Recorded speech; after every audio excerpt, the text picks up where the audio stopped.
Assalamualaikum warahmatullahi wabarakatuh. Hai sobat, nah pada kesempatan kali ini saya akan membahas tentang asal mula berdirinya Partai Nazi. Buat kalian yang baru saja datang di channel ini, silahkan tekan tombol like, share, subscribe, dan jangan lupa nyalakan loncengnya. Satu subscribe dari Anda 1000 penyemangat bagi saya. Oke, lanjut videonya. Sekitar tahun 1918, sebuah partai bernama Freier Ausschuss für einen deutschen Arbeiterfrieden atau Komite Bebas untuk Kedamaian Buruh Jerman didirikan di Bremen, Jerman. Anton Drexler, seorang tukang kunci dan penyair, mendirikan sebuah cabang dari perkumpulan ini pada 7 Maret 1918 di Munich. Pada tahun 1919, Drexler dengan Gottfried Feder, Dietrich Eckart, dan Karl Herrer mengubah nama partai tersebut menjadi Deutsche Arbeiterpartei atau Partai Pekerja Jerman, atau biasa disingkat sebagai DAP, DAP. Dan pada tahun 1919 Hitler bergabung dengan partai ini.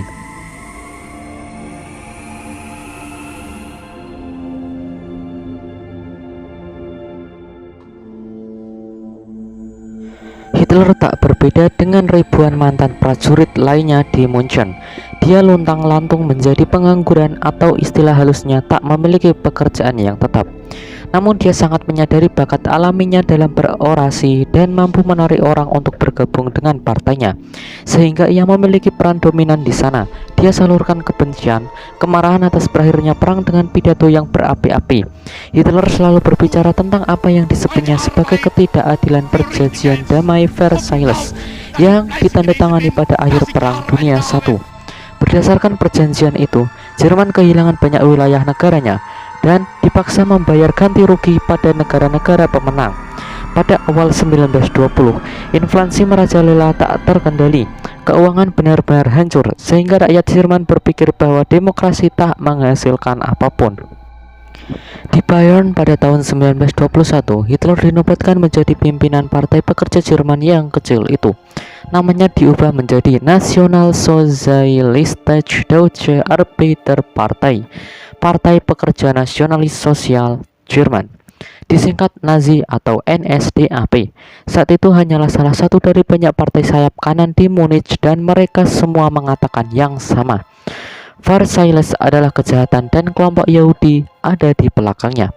Dinamisme Hitler yang dibarengi dengan nada tanpa kompromi dalam pidato-pidatonya mulai menarik warga Bayern terkemuka lainnya untuk berpaling pada partai baru Nazi. Pada tahun 1922, seorang penerbang ulung pemegang penghargaan Paul Lambert sekaligus komandan skuadron Reichstotenberg dalam Perang Dunia I, Hermann Göring, bergabung dengan Nazi. Nazi pun menyebarkan pengaruhnya ke wilayah pedesaan Bayern. Di sana, seorang mahasiswa pertanian yang awalnya ingin menjadi peternak ayam, Heinrich Himmler, bergabung dengan Nazi. Di kemudian hari ia ditunjuk sebagai komandan tertinggi SS. Pada dasarnya awal berdirinya Nazi muncul sebagai akibat dari Perang Dunia I. Pada 11 November 1918, secara mengejutkan bagi pasukan garis depan Jerman, perang tiba-tiba berakhir. Pasukan garis depan tidak merasa dikalahkan dan mereka heran mengapa gencatan senjata terjadi begitu cepat, sehingga mereka harus segera meninggalkan posisinya padahal mereka masih berada di wilayah musuh. Mitos yang berkembang di antara para prajurit Jerman yang menyerah ini adalah bahwa mereka telah ditikam dari belakang, bahwa pasukan garis depan dan 2 juta rakyat Jerman tewas selama perang telah dikhianati oleh kelompok Marxis dan Yahudi yang telah memunculkan perbedaan pendapat di negara mereka. Ketika pasukan selamat itu kembali ke Jerman baru yang demokratis, mereka membawa serta kekecewaan mereka.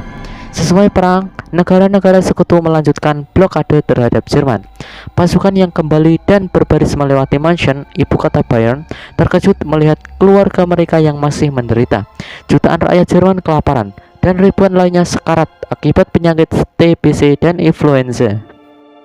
Kemudian dimulai dari sebuah partai politik Jerman yang bernama NSDAP, Nationalsozialistische Deutsche Arbeiterpartei, yang berdiri pada tahun 1920 di kota Munchen.